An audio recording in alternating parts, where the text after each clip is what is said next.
नेकपा का महासचिव नेत्र विक्रम चंद विप्लवज्यू,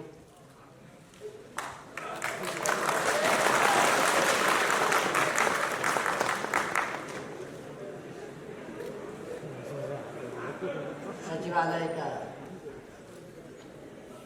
सदस्य वो प्रधानमंत्री,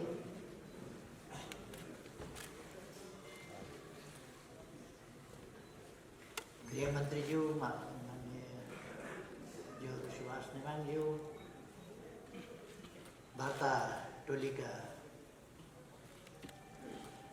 अर्का नेता खड्गबहादुर विश्वकर्मा, प्रकांड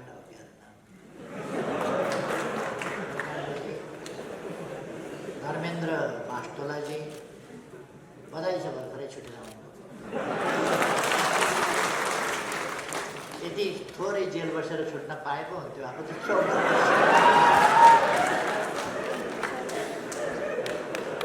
भाजपा टोलीका सम्पूर्ण सदस्य साथीहरू, माननीय मन्त्रीज्यूहरू, नेताज्यूहरू, माननीय सांसदज्यूहरू, काठमाडौँ महानगरपालिकाका मेयरज्यू, दुवै पार्टीका सम्पूर्ण नेता कार्यकर्ता साथीहरू, यहाँ उपस्थित अरू सबै, शान्तितर्फको एउटा ठुलो फड्को, ठुलो सफलतामा खुसी व्यक्त गर्न, खुसी साथमा उपस्थित हुनुभएका साथीहरू, सञ्चारकर्मी मित्रहरू र यो ऐतिहासिक कार्यक्रमलाई विभिन्न सञ्चार माध्यमहरूद्वारा प्रत्यक्ष प्रसारण गरिएको अवलोकन गरिरहनुभएका सम्पूर्ण देश विदेशमा रहेका दिदीबहिनी तथा दाजुभाइहरू, आज फागुन 21 गते 48 वर्ष आजकै दिन, अघि नै साथीहरूले चर्चा गरिसक्नु भएको छ, एउटा नयाँ आन्दोलन, नयाँ एकीकरण, नयाँ सङ्कल्प र नयाँ सपना बोकेर अगाडि बढिरहेका क्रान्तिकारीहरूको 5 जनाको समूहलाई जेलबाट निकालेर जेल सार्ने नाममा जङ्गलमा लगेर हत्या गरिएको थियो। सुखानीको जङ्गलमा रामनाथ दाहाल, नेत्र घिमिरे, वीरेन्द्र राजवंशी, कृष्ण कुइकेल र नारायण श्रेष्ठ। नेपालको इतिहासमा त्यस प्रकारको त्यो एउटा अत्यन्तै क्रूर सत्ताको दमनचक्र आफ्नो नियन्त्रणमा धेरै महिना अगाडि लिएर गिरफ्तार गरिएको ठाउँबाट निकालेर जेल सार्ने नाममा 5 जनाको एकै ठाउँमा हत्या गरिएको नेपालको इतिहासमै त्यो पहिलो घटना हो र त्यस प्रकारको अन्तिम पनि घटना हो। त्यस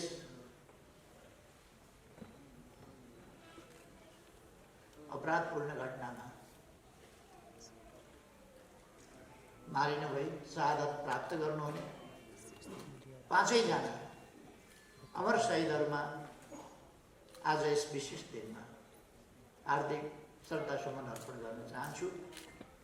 सबै न्यायप्रेमी जनताको तर्फबाट, परिवर्तन प्रेमी जनताको तर्फबाट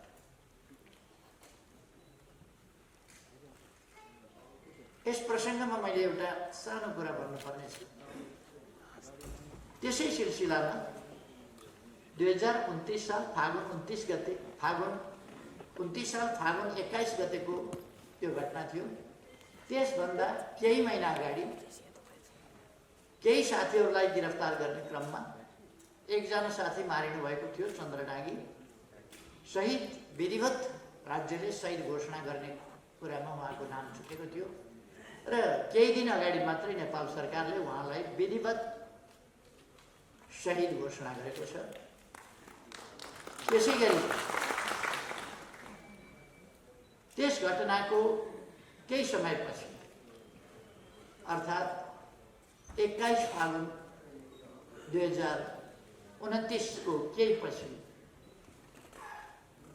रामप्रसाद प्रधानलाई बुधबारे भन्ने ठाउँमा घेरेर घोचिकन हत्या गरिएको थियो। बाँसका भालाहरू बनाएर घोचिकन हत्या गरिएको थियो। उहाँलाई पनि राज्यले शहीदको सम्मान दिएको छ। केही दिन अगाडि म यो पनि जानकारी गराउन चाहन्छु। उहाँहरू लगायत सम्पूर्ण ज्ञात अज्ञात शहीदहरूलाई यस विशेष दिनमा म श्रद्धासुमन अर्पण गर्न चाहन्छु। म नेकपाका महासचिव विप्लवजी उहाँलाई बधाई भन्न चाहन्छु, स्वागत भन्न चाहन्छु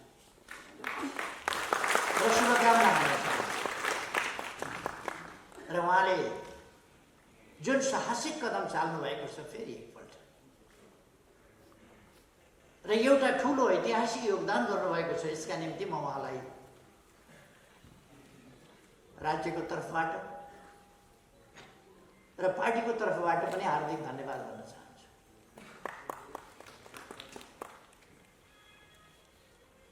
नेपाली जनताले, नेपाली समाजले, नेपाल राष्ट्रले सम्पूर्ण शान्ति खोजेको छ।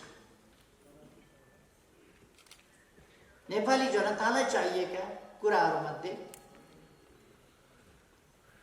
राष्ट्रियताको रक्षा, स्वाधीनताको रक्षा र सही प्रयोग, राष्ट्रिय अखण्डताको रक्षा, राष्ट्रिय हितहरूको रक्षा, लोकतन्त्रको प्राप्ति, रक्षा र त्यसको सुदृढीकरण एवं प्रयोग, सामाजिक न्याय र समानता, अधिकारसम्म पुग्ने अवसरहरूको प्राप्ति, नेपाली जनताले चाहेको त्यत्तिकै महत्त्वपूर्ण कुरा शान्ति, अर्थात् निर्भय वातावरणमा शान्तिपूर्ण ढङ्गले बाँच्न पाउने सबैको अधिकार, सबैको जीवधनको रक्षाको अधिकार, त्यो कुरा प्राप्त गर्ने चाहना या शान्तिपूर्ण समाजको चाहना, नेपाली जनताको चाहना। सुशासन होस् देशमा, भ्रष्टाचारको अन्त्य होस्, विकासका प्रयासहरू योजनाबद्ध ढङ्गले गतिशील ढङ्गले अगाडि बढ्यो, नेपाली जनताको चाहना त्यही हो। र हामी सबैले देखेको सपना, हामी सबैको साझा राष्ट्रिय आकांक्षा समृद्ध नेपाल, सुखी नेपाल। यो समृद्ध नेपाल बनाउनका लागि शान्तिपूर्ण वातावरण चाहिन्छ, लोकतान्त्रिक प्रणाली चाहिन्छ, जनता अधिकार सम्पन्न भएर जनताले हक अधिकार र अवसरहरू प्राप्त गरेर सचेत, सङ्गठित, सुदृढ जनशक्ति गतिशील ढङ्गले राष्ट्र निर्माणको बाटोमा अगाडि बढ्ने वातावरण चाहिन्छ।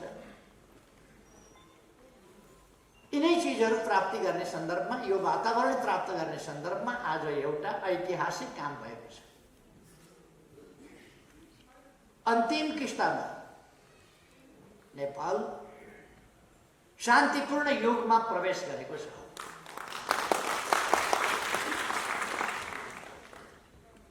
अब नेपालमा हिंसात्मक द्वन्द्व छैन। अब नेपालमा हिंसात्मक बाटो र हिंसात्मक आन्दोलनको कार्यदिशा कसैले पनि अवलम्बन गरिरहेको छैन। अर्थात् नेपाल शान्तिपूर्ण देश हो र यहाँ शान्ति छ। आजको निष्कर्षको ठुलो उपलब्धि, आजको कामको ठुलो उपलब्धि त्यही हो। अब नेपालमा द्वन्द्व छैन, हिंसात्मक द्वन्द्व छैन र शान्ति छ।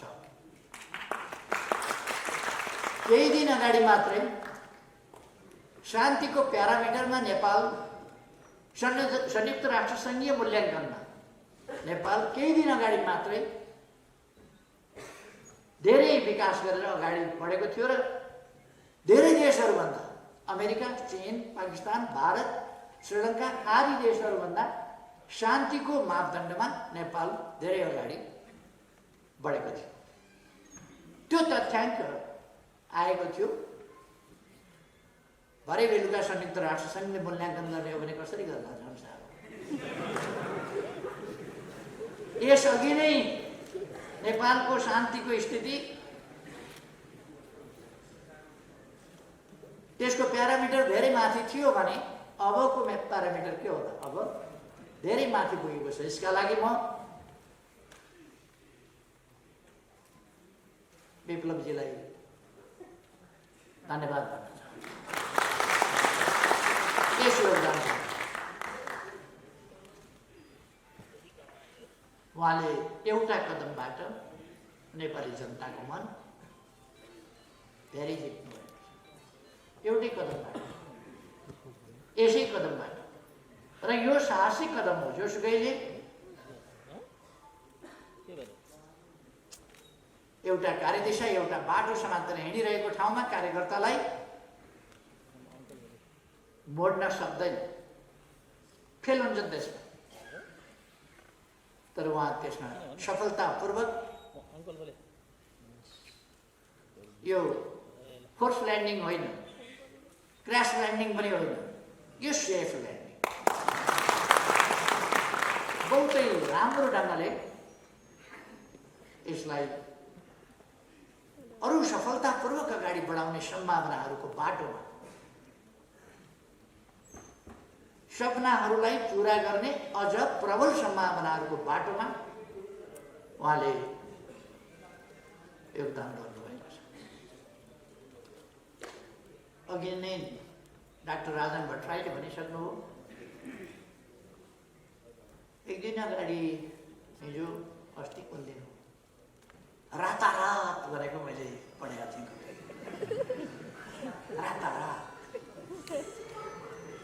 रातारात होइन, यो वर्षौँदेखि हाम्रो वार्ता चलिरहेको थियो। वार्ता गर्दा यति हो, हामीले नगरा बजाएर वार्ता गरेर वार्ता झैँ गऱ्यौँ। जस्तो वार्ता भन्ने चिज हुने गर्छ त्यो गम्भीरताका साथ वार्ता गऱ्यौँ। यसको थालनी, यस विश्वासको थालनी कति 8-10 वर्ष भयो होला। विप्लवजी र म भेटेर गम्भीर कुरा गरेका थियौँ। हामीले केही घन्टा नै कुरा गरेका थियौँ, बहुतै गम्भीरताका साथ नेपालको राजनीतिको सम्बन्धमा।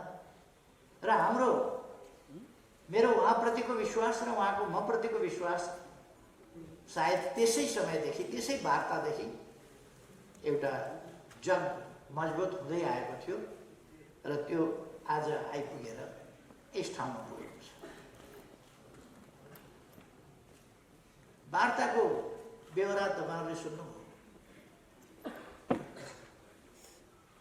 छोटो छ, 3टा बुँदा। 3टा बुँदा काफी हो। अष्टादश पुराणेषु व्यासस्य वचनं द्वयम्। 18 पुराणमा व्यास देखियो भने भन्दा 2टा कुरा भने। 18 पुराणको निष्कर्ष 2टा कुरामा व्यासले भने। परोपकार पुण्याय पापाय परपीडनम। धेरै वार्ताहरूको निष्कर्ष, धेरै कुराहरूको निष्कर्ष त्यति छोटा 3वटा बुँदाले भन्छ। कुनै समस्या आइपरे छलफल र वार्ताबाटै हामी टुङ्ग्याउनेछौँ, कुस्ती खेल्दैनौँ। छलफल र वार्ताबाटै एउटा निष्कर्ष। उहाँहरूले शान्तिपूर्ण बाटोबाट आफ्ना विचारहरू कार्यान्वयन गर्नुहुनेछ। उहाँहरूको नेपाल कम्युनिस्ट पार्टी आफ्नै पार्टी छ, त्यसले गतिविधि गर्छ, त्यसले सङ्गठन गर्छ, शान्तिपूर्ण ढङ्गले गर्छ। दोस्रो कुरा, शान्तिपूर्ण ढङ्गले गर्ने भइसकेपछि उहाँका नेता कार्यकर्ताहरू प्रक्रिया पुरा गरेर हामी मिलाएर छोड्ने क्रम अगाडि बढाउँछौँ र छोड्छौँ। मुद्दा मामिलाहरू छन् भने त्यसलाई अन्त्य गरिन्छ। धर्मेन्द्रजी भर्खर छुटेर आउनुहुन्छ। छुट्ने सिलसिला त सुरु भइसक्यो,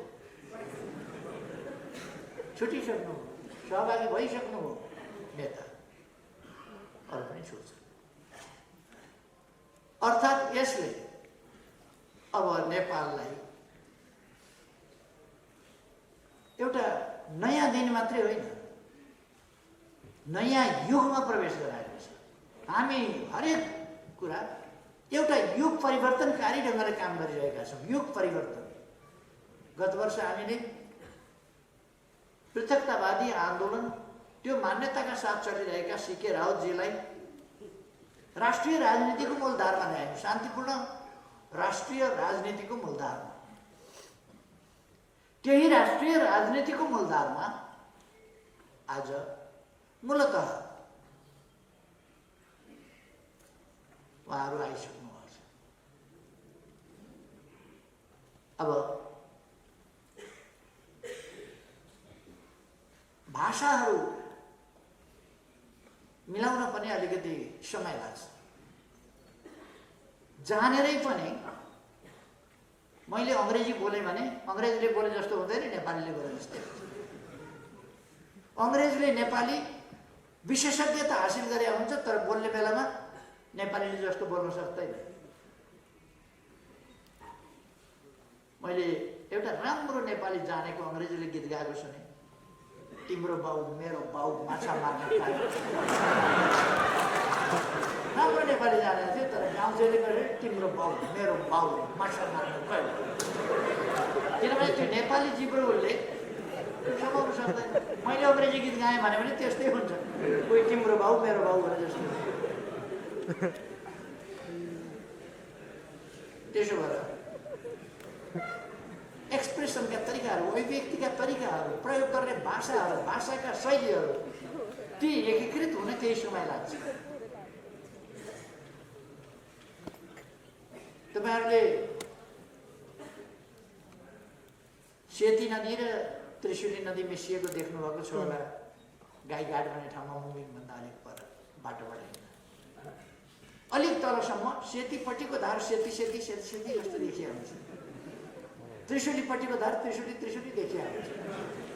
अलिक पर पुगेपछि न सेती न त्रिशुली, सबै एउटै त्रिशुली। यो एउटा सिलसिला हो, एउटा प्रक्रिया हो। हामी एउटै उद्देश्यमा छौँ, समृद्ध नेपाल, सुखी नेपाल। नेपाल समृद्ध हुनुपर्छ,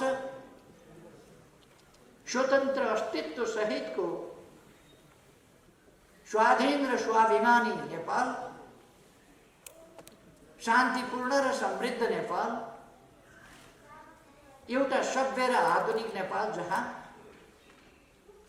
सबै उपलब्धिहरू, राष्ट्रका उपलब्धिहरू, प्रतिफलहरूमा न्यायोचित हिस्सेदारी पाएका, सामाजिक न्याय र समानताको उपभोग गरिरहेका जनता सुखपूर्ण ढङ्गले बाँचिरहेका जनता भएको नेपाल हाम्रो आकांक्षा त्यही हो। त्यसलाई हामीले संक्षिप्तमा सर्वे भवन्तु सुखिनः सर्वे सन्तु निरामया, उहिले वेदमा भन्दाखेरि त्यसो भन्थे, सर्वे भवन्तु सुखिनः। आज हामीले समृद्ध नेपाल, सुखी नेपाली बनाएका छौँ। मानव जातिको परम इच्छा के हो भन्दा शान्तिपूर्ण, भयरहित, समृद्ध, जैविक र मानवीय आवश्यकताहरूको परिपूर्ति भएको एउटा समाज, सभ्य समाज, सुरक्षित र अधिकार प्राप्त सम्मानजनक जीवन जिउन पाउन सक्ने समाज त्यो चाहन्छ मानिसले, त्यही प्राप्त गर्नुपर्दछ। हाम्रा पूर्वजहरूले त्यही भने। सपनाहरू बाँकी रहे, आज ती सपनाहरू पुरा गर्ने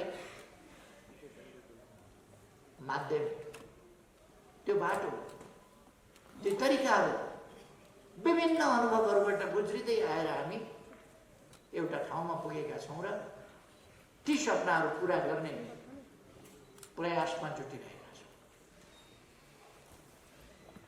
दुनियाँका आन्दोलनका, सामाजिक परिवर्तनका, उतार चढावका इतिहास थुप्रै प्रकारका छन्। राष्ट्रिय मुक्ति आन्दोलनका इतिहास छन्, जनताका मुक्ति आन्दोलनका इतिहास छन्, जनताले हतियार उठाएका दृष्टान्तहरू छन्, शान्तिपूर्ण ढङ्गले गरिएका परिवर्तनका दृष्टान्तहरू छन्, चरम दमन र त्यसबाट सिर्जना भएको बलिदान र यातनाका कुराहरू छन्। तिनका निम्ति तयार भएर देशका निम्ति, मानव जातिका निम्ति, मानव समाजको सुखी समाजको स्थापनाका निम्ति जीवन आहुति दिन तयार हुने बहादुरहरूका बलिदानपूर्ण गाथाहरूका इतिहास छन्। यी सबै इतिहासबाट मानव समाज गुज्रिएको छ। परिवर्तनका प्रयासहरू, विकास निर्माणका प्रयासहरू, समृद्धिका प्रयासहरू, यी सबै प्रयासहरूको अन्तिम निष्कर्ष सुख प्राप्ति। यी विभिन्न अनुभवहरू छन्। यति बेला हामीले कसैलाई कम देखाउने, कसैलाई गलत देखाउने, कसैलाई सही देखाउने, कसैलाई होचो देखाउने, कसैलाई अग्लो देखाउने समय होइन। हामी एकताबद्ध भएर नेपाललाई एउटा समृद्ध नेपालको रूपमा अगाडि बढाउने समय हो। त्यसमा हाम्रा पूर्वजदेखिका योगदानहरूलाई कदर गर्दै, अनुभवहरूलाई समेट्दै अगाडि बढ्ने समय हो। आज जुन घटना घटेको छ, जुन शान्तिको यात्रामा अब नेपाल नयाँ उचाइका साथ एउटा नयाँ युगमा प्रवेश गरेको छ, यसले नेपालको कम्युनिस्ट आन्दोलनमा उतार चढावपूर्ण हाम्रा जुन इतिहासहरू रहे, मैले पनि 50 वर्ष अघि यही आन्दोलन, यस्तै आन्दोलन, उहाँहरूले जस्तै जस्तै आन्दोलन गरेका थिए। तर मेरो पार्टीले विधिवत रूपमा 40 वर्ष अगाडि एउटा निर्णयबाट, त्यसबेला यस्तो सभा गर्ने समय थिएन, तर 40 वर्ष अगाडि हामीले शान्तिपूर्ण राजनीतिको बाटोलाई अङ्गीकार गरेका थियौँ। हामीले छोडेको 29 सालको अन्तिमतिरै हो, 30 सालमै हो छोडेको लगभग। तर त्यसलाई पुरा एडप्ट गरेर त्यसमा एडजस्ट हुन 7 वर्ष अरू लाग्यो। त्यो रूपान्तरण, त्यसबाट एउटाबाट अर्कोमा जान सजिलो छैन। तर यस परिघटनाले, आजको उपलब्धिले विश्वकै कम्युनिस्ट आन्दोलनलाई कसरी कम्युनिस्ट आन्दोलनले शान्तिपूर्ण ढङ्गले समाज परिवर्तनको अगुवाई गर्न सक्छ, नेतृत्व गर्न सक्छ र सार्थक सफलता प्राप्त गर्न सक्छ। विभिन्न प्रकारका प्रतिक्रियावादी शक्तिहरूका जाल जेल टिक्णम, हमला र दमन सबैलाई पराजित गरेर अगाडि बढ्न सक्छ। कसरी अनेक प्रकारका उतार चढावहरू, ती सबैलाई कसरी झेल्न सक्छ। र हामी असल मनसायका साथ अगाडि बढ्यौँ भने कसरी नजिकै जान सक्छौँ, त्यो कुराको एउटा दृष्टान्त बनेको छ। हाम्रो सफलता, हाम्रो तरिका, यी कुराहरू विश्व कम्युनिस्ट आन्दोलनका लागि दृष्टान्त यी शपथ।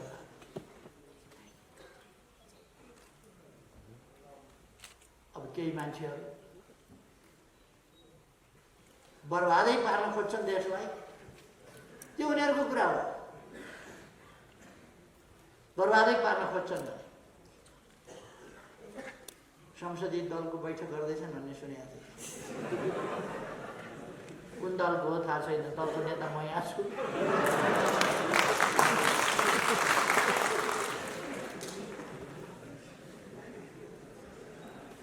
उहाँहरू लाग्नु भएको छ मरि बैठेर।